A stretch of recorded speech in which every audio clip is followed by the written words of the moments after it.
The Spurs hit 50 wins on the season, and is Victor Wembanyama the face of the NBA already?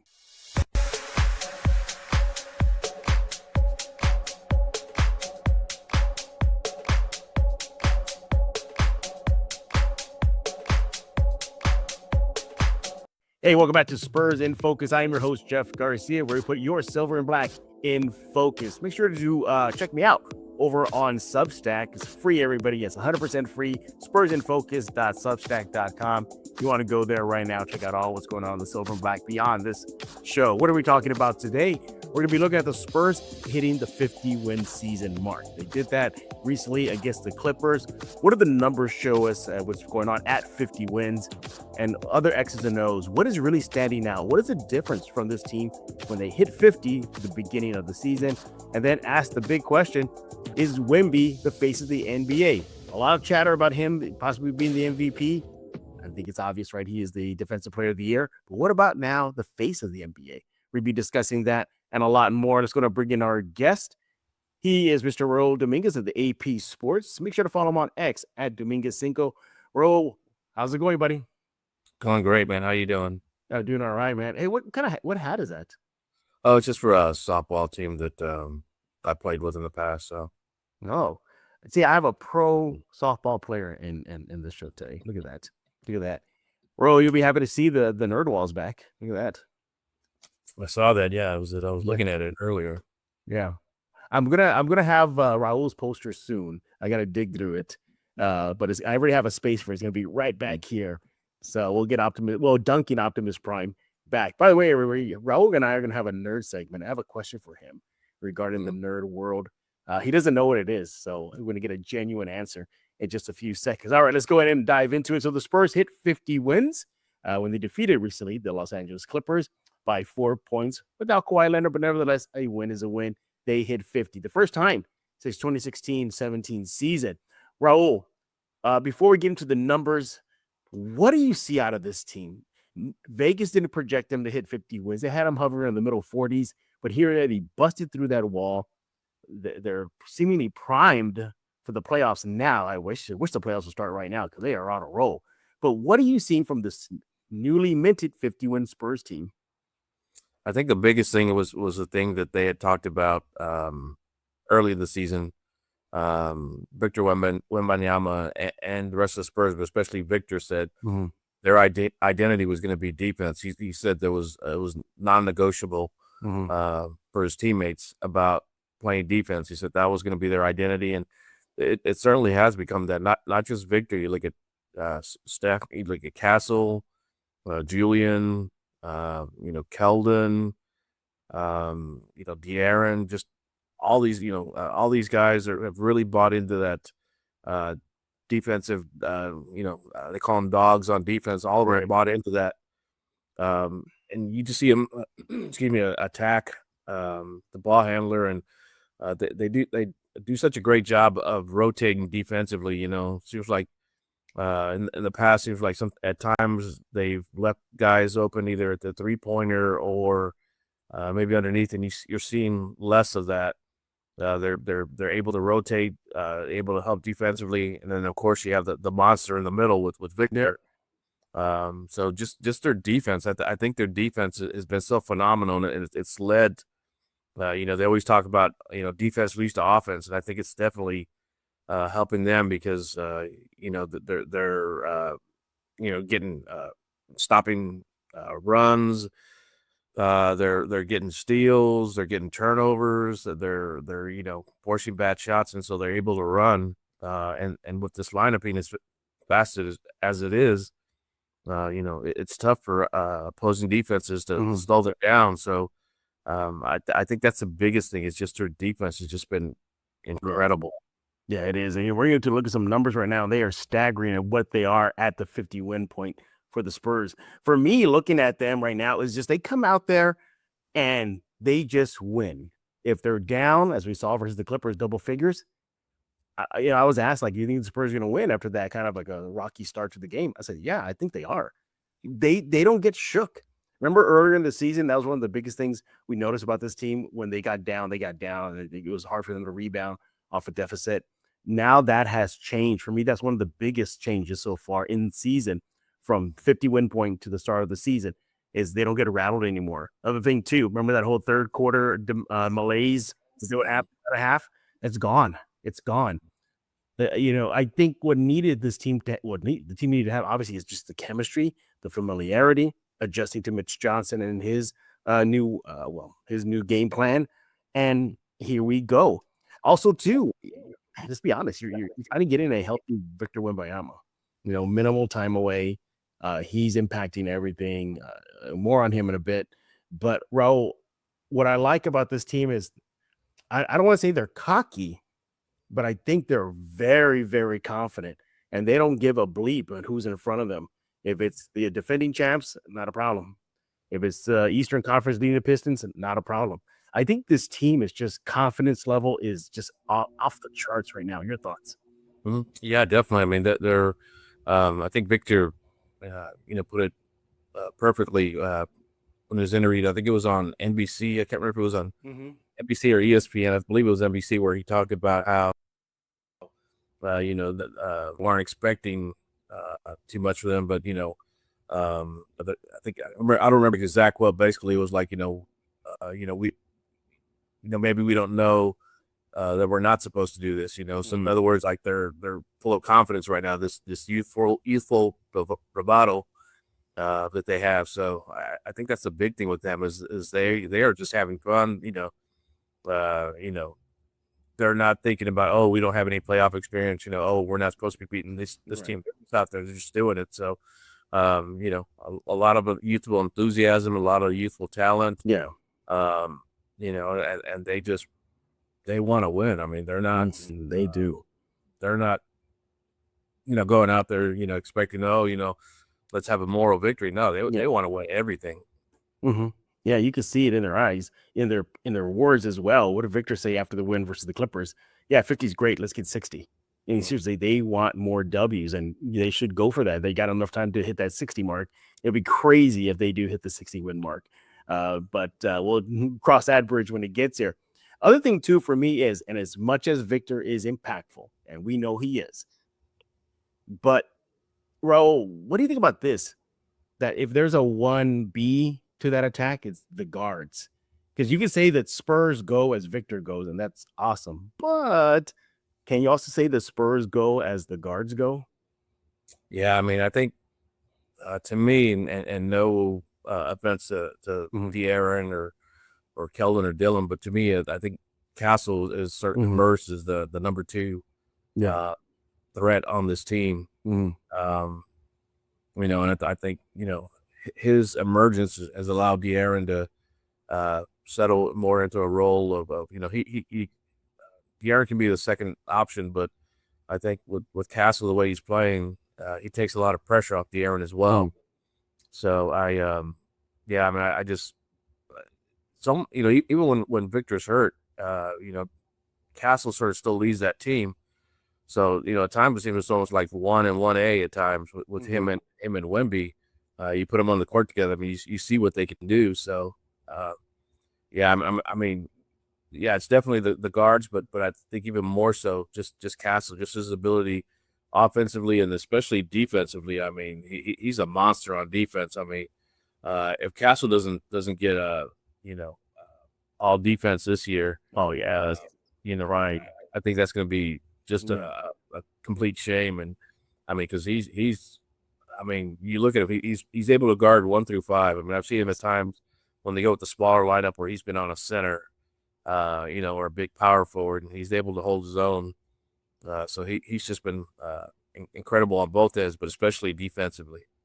Absolutely. All right, let's look at some numbers now, and this is what the Spurs are doing statistically once they hit the 50 win point of their season. And look at that, Raul, just staggering. You can see on the bottom right corner, that's when they hit 50. Look at that. 4th in the NBA in offensive rating, 119.2. Defensive rating, 3rd. Got that net rating, again, top 5 right there. Even like some of their weaker points, such as, shooting and turnovers, it's still pretty good. Look at that turnover percentage. And for me, that stands out right there. They're valuing the ball. They're not giving up those easy second chance opportunities for the opposition or just being careless with the ball. The numbers are all, as you can see on your screen, it is just staggering, isn't it? Yeah, and I think some of the things that you and I and other people had talked about was say like 3-point shooting, and here lately, I mean Victor's been shooting at a high rate. Oh yeah. So has Devin and Keldon as well, and I think it's they do such a great job of rotating the ball, moving the ball, and they get to their spots, and spots where they're comfortable shooting threes, and they're able to move the ball to the point where they're able to set up for a good shot or get a good look. So I think that's probably one of the other big things for me is just their how much they have improved Sure. on their 3-point percentage. Yeah, absolutely. What stands out for you in that graphic there that really jumps out for you? Like I said, for me, it was the turnover percentage. That's very low. What do you think? Yeah, I mean that's definitely one. For me, it's the fact that they're top 5 in offense and defensive rating. I mean that's just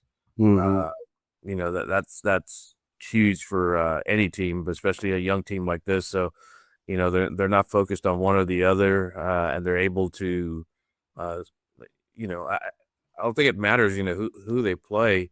Oh yeah, I'm with you. Yeah. As far as like I think I've heard other people talk about this. They can either get into they can get into high scoring game. They can get in the mud, so to speak, in the defensive game. So I think that's a big thing is their ability to play well on both ends, and do well on both ends. So it doesn't depending on what the opponent gives them, they're able to win a high scoring game and they're able to win a low scoring game.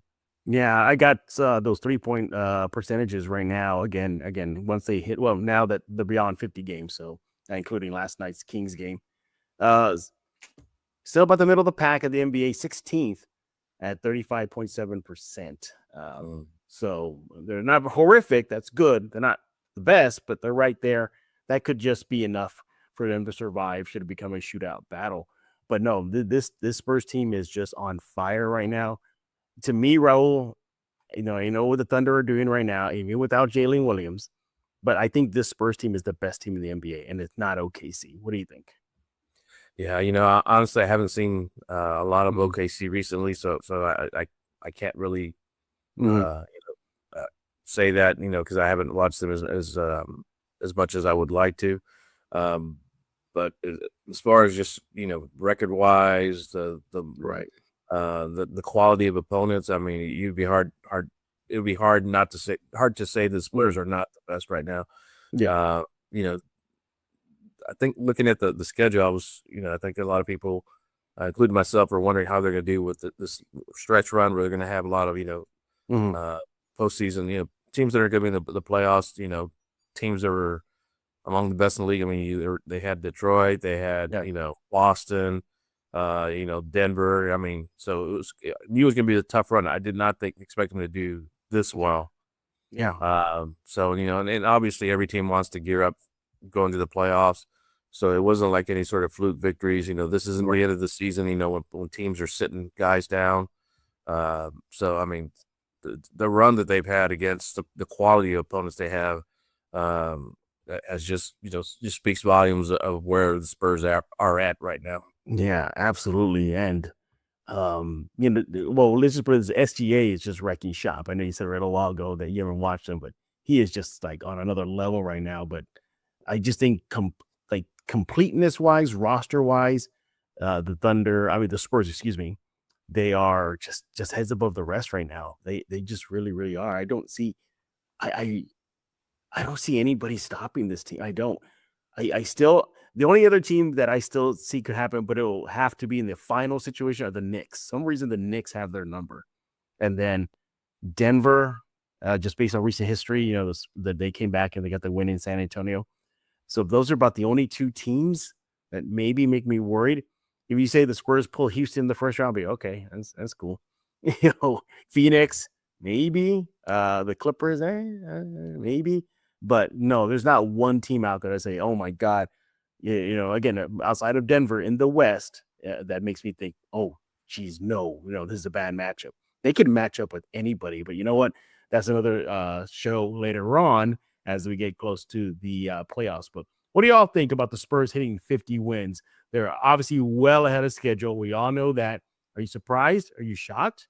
What stands out for you? Let Raul know on X at Dominguez5. Let me know on X at Jeff G Spurs Zone. Let's talk about Victor Wembanyama and Raul. Everybody's saying he's the NBA MVP. He's obviously the defensive player of the year, first team All NBA. We get all that, but with all of these accolades and this praise, his name has been out there on national media as well. Is he now the face of the NBA? I think he is right now. I mean, it seems Spurs have added the NBA has added a lot of Spurs games to the national broadcast. Oh yeah. So and then you hear everyone talking about him, before the game, after the game, especially they're talking about him before the game, then especially after the game. NBA veterans, I can't remember what it was. Maybe used to watch. Williams loves him. Yeah, I think I don't remember if it was DeMarcus Cousins or who was it that someone said. I think it was Boogie Cousins. Yeah, that said he would be willing to pay to go see Victor. Victor was the one player he would pay to go see. I can't remember exactly who said that. I know it was an NBA veteran, former NBA player, but you hear such praise coming from veteran players, from analysts, from everybody. Right. I think Victor and the Spurs in general, but especially Victor. I mean, everyone loves to watch him play. I think all these national games that have been on TV has just sort of raised the stock of the Spurs, and especially Victor, because Victor, obviously every game there's at least three plays that he has that just sort of blows your mind. Whether it's him, doing a step back three, or windmilling a dunk, or reverse dunk, or alley oop, or blocking a shot that feels like it's at the top of the rim, the backboard rather. I think he's I don't know if he's quite yet the face of the NBA, but I think he's definitely moving that way. Yeah. Because everybody's talking about him, everybody's wanting to watch him, everybody's talking, analyzing his game, and talking about what could be. I mean, young man's only 22 years old. Crazy. That's probably the thing that really blows my mind is he's still learning, super young, the NBA, learning his game, still building his body, strength wise, and his moves offensively, and he's already got the defense down. Oh yeah, not bad. And he's going to get better defensively. Once he realizes, more players' tendencies, and he times his jumps even better for blocks. Like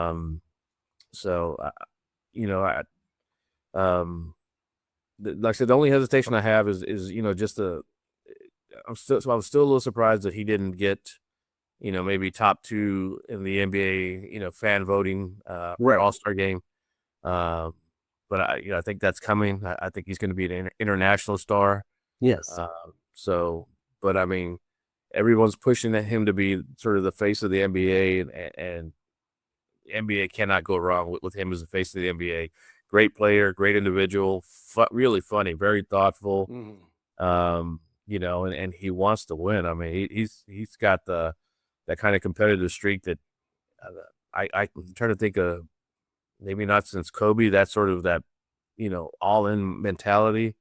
You see it from different guys, but just sort of that, where somebody voices, all I want to do is win. That's what Wemby is. So, yeah, I mean, he is. He's not the face of the NBA. I don't know who else would be. I mean, he's just exactly taking the NBA by storm. Exactly. Well, we look at the other candidates out there. Luka Doncic, you would think maybe international guy in Los Angeles, a way bigger market, but he doesn't have the same draw as Wemby does. Nikola Jokic, maybe, again, international star, but the Nuggets have been having a good season, not a great season. And also, too, marketability wise, let's face it, he's like Tim Duncan. It was hard to get him to be marketable, although Tim was marketable to a degree, American Express, the Gnome commercial with David Robinson. But again, not to the level of Wemby. The closest one I can think of to give a Wemby run for the face of it is Anthony Edwards, SGA to a certain degree. But outside of those two guys, I still think it's just Wemby right now. His jersey sale, 4th in the NBA, behind Curry, behind Luka, behind Brunson, who plays in New York City. On-court dominance, we just talked about that. Check. See, he can do that. But he's marketable, and there's a lot of hype behind him. You mentioned it right now, how players want to go see him. Former players want to go see him. Everybody's in awe of him. I think he's addressed it already, and I think he said he'll accept it. He'll roll with it.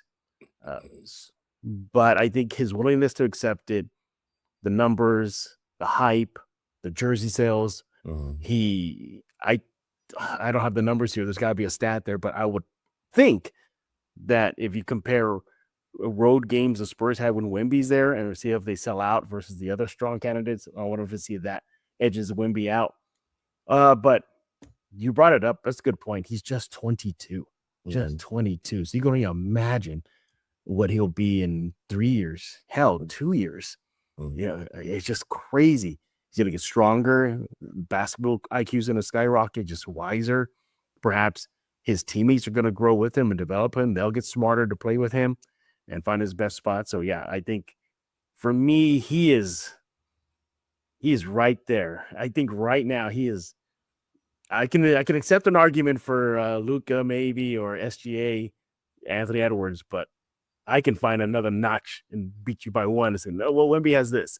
So it is close, but we'll see how Wemby proceeds in his career.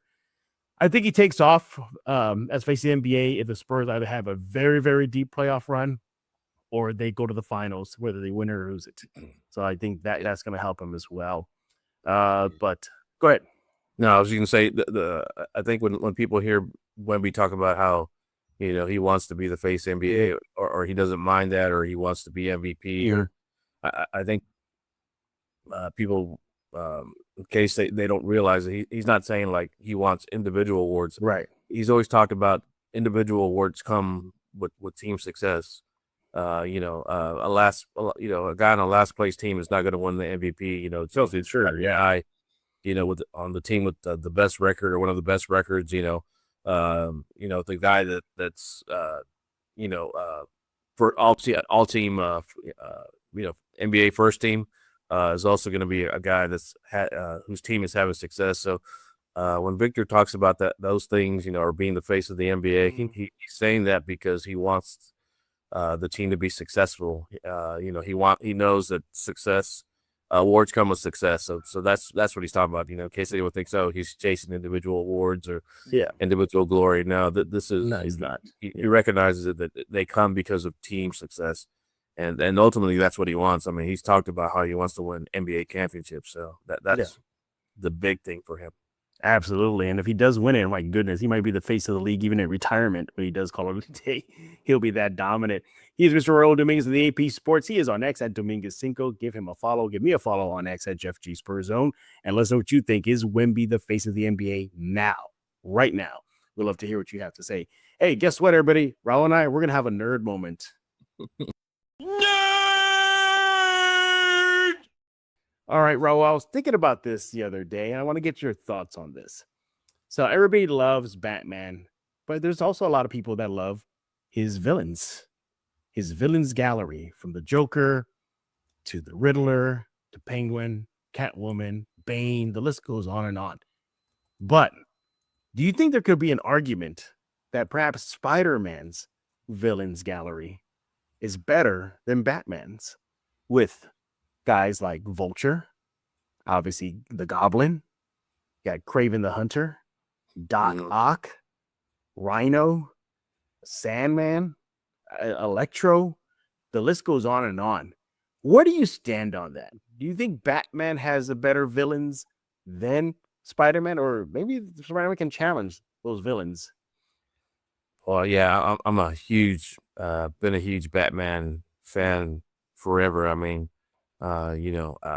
Spider-Man's got the ultimate set of villains for Marvel. Oh, you have the Sinister Six, remember? Yeah, I mean, it's just they like you look at different groups that they have, and they have some good villains, but Spider-Man's got the like I said, Sinister Six, and it's just great. But to me, no one will ever beat Batman's villains. I mean, the job that Bob Kane and Bill Finger did. I mean, to me, Joker is the ultimate villain. I mean, I they've done different versions of Joker in movies and in the comics as well, but especially in movies, he's just a complete cycle, and at the same time, kind of a sociopath, So to me, it's got to be Batman. You look at the Joker, the Riddler, the Penguin, Bane.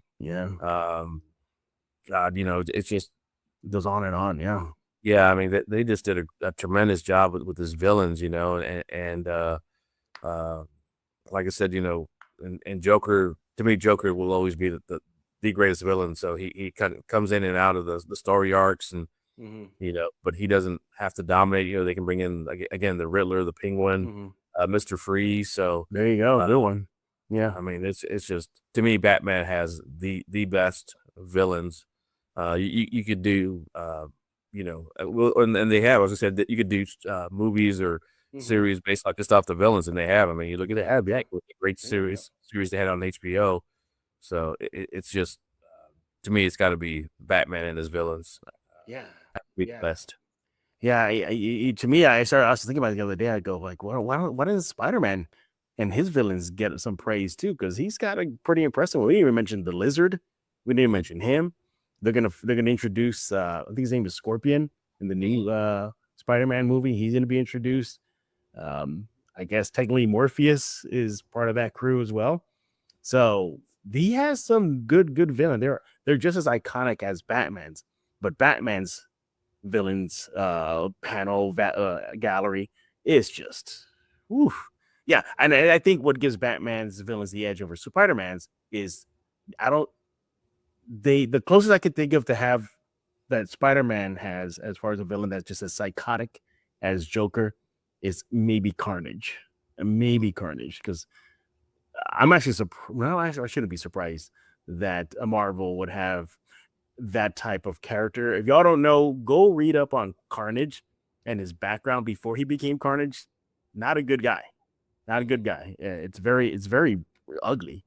So that is the closest I could think of. But Joker, no. When you think Batman, you think automatically Joker. When you think Spider-Man, maybe you think Doc Ock, maybe you automatically think Goblin, but that's about it. I still think Batman's villains have the edge over Spider-Man's. All right. There was your nerd segment here on Spurs in Focus. By the way, Raul, before I let you go, I highly recommend you go check out this movie on Netflix, War Machine. You'll love it. I haven't seen that one yet, so I need to. Yeah. It's Predator, Independence Day, Battle LA, survival, aliens, I guess, because they have Marines in that movie. So this was Rangers. All going, Ed 209 kind of references from RoboCop. And just get ready. It's brutal. They don't hold back. That robot does not hold back. Yeah, I haven't saved it on my list. I just haven't watched it yet. I hadn't got a chance to watch it, but that's the one with the I can't remember the actor's name. The one who's in Alan Richmond or Richmond. The one who's the new Jack Reacher series. Yeah, I definitely need to watch that. Yeah. Oh yeah, you will not be disappointed. You might have to go through about 10-15 minutes of setup, but once that's over, it's just go time. It won't stop. Like there's moments like you think like the director's trying to give the audience a moment to breathe, and he or she does, but it's like, okay, we're good. Oh, okay, we go. It's like right up again, just like go. Then it's like that dip, and then back into it. So I think you will definitely like it. I know I did. Wouldn't mind seeing it again. I don't know what the time frame is before you can start talking about spoilers. I don't know. You have to wait a week, a month. I don't know. I don't know what the rule of thumb is. He is Mr. Raul Dominguez of the AP Sports. Follow him on X at Dominguez Cinco. And Raul, I'm assuming you and the AP are getting geared up for the playoff run, huh?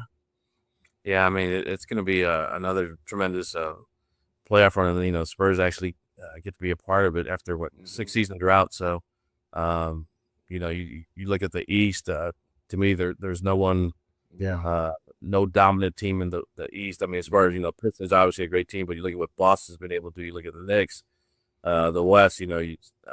Oklahoma City, Spurs, Denver, even Denver. So it's going to be another great playoff series. I don't think there's going to be one team that's going to make a dominant run throughout the whole playoff. So I expect a lot of playoff series to go 7 games. I can think of one team that might have a dominant run. I can, based on how the Spurs are playing right now, would not be surprised. Oh my God, I can go on and on about this team right now, but we have to save some for the next episode of Spurs in Focus. Raul, thank you for taking time out of your schedule to join us here to talk all things San Antonio Spurs here at Spurs in Focus. Everybody else, we thank you all for coming to Spurs in Focus, and don't forget to subscribe on YouTube. Don't forget to also subscribe on the Substack, spursinfocus.substack.com. There you can get all the articles and also this show as well. So much to do there. And by the way, everybody, it's free. It's free. Don't think, go to Substack, you got to pay for it. No, mine is free. Just go check it out right now. You all you do is just hit subscribe and you're in. I think we'll be back come Friday. Then we'll close out the week with another episode of Spurs in Focus. Chasing a guest. We'll see if they can come on. So for Mr. Raul Dominguez, I am Jeff Garcia. And now you're in Focus with Spurs in Focus.